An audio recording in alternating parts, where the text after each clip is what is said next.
सी तो जे उपमुख्यमंत्री सी तो आदिवासी गाँव को देखी ना से आदिवासी सहित मिसी ना कि नाची ना कि गाई ना कि बसी ना सी केमी जानले आंब टाकुआ पारंपरिक खाद्य जितेबाला खावाई आदिवासी पाखे किसी न थाए से आंब टाकुआ रिजर्व कर रखी जाऊ कर खाती एवं जो कथा विधानसभा कहते आम आंबटा आम प्रधानमंत्री फूड सिक्यूरिटी बिल किए कला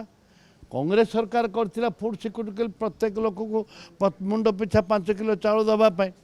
एमाने कहीं देलेनी ठीक समय चाउल पहुँचे पार्ले एमाने जदि केंद्र सरकार था कांग्रेस ताले केंद्र को निंदा करते जेहेतु डबल इंजन सरकार अच्छा कौन को निंदा करना आंब टाकुआ पारंपरिक खाद्य बोली कहते आंब टाकुआ प्रसंग रे राज्य राजनीति हुलस्थुल होउछि कांग्रेस एवं बीजेडी सरकार को घेरुचंती एने की आलोचना करबा तारा प्रसाद बाहिनीपति अछंती बीजेपी मुख्य उपमुख्यमंत्री नेता मंत्री समस्ते कहते आंब टाकुआ होची आदिवासी मानकर पारंपरिक खाद्य आपण माने किंतु मानु नांती आदिवासी मानकर पारंपरिक खाद्य आदिवासी खाती आंब टाकुआ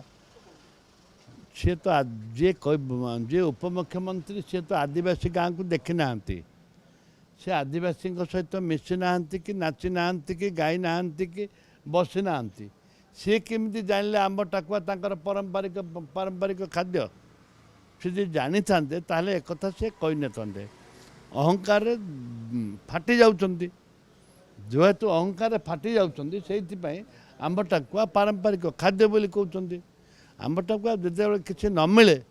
जितेबाला खावाई आदिवासी पाखे किसी न थाए से आंब टाकुआ रिजर्व कर रखी जाऊ कर खाती आपण कहते जे सरकार चाउल जोगाड़े विफल हेले निश्चित भाव में चाउल जिते तदंत कले से जना पड़ा जे 2 मास है चाउल दे ना 2 मास है चाउल नदबा स्थले ताकू आमने आंब टाकुआ खाई एवं जो कथा विधानसभा कहते आम आंबटा आम प्रधानमंत्री फूड सिक्यूरिटी बिल किए कला कांग्रेस सरकार करथिला फूड सिक्यूरिटी बिल प्रत्येक लोक को मुंड पिछा 5 किलो चाउल दवापाई एमाने कहीं देलेनी ठीक समय चाउल पहुँचे पार्ले एमाने जदि केंद्र सरकार था कांग्रेस ताले केंद्र को निंदा करते जेहेतु डबल इंजन सरकार अच्छा कौन को निंदा करना आंब टाकुआ पारंपरिक खाद्य बोली कहते निजर दोष दुर्बलता लुचाई निजर दोष दुर्बलता लुचाई ये एक प्रयास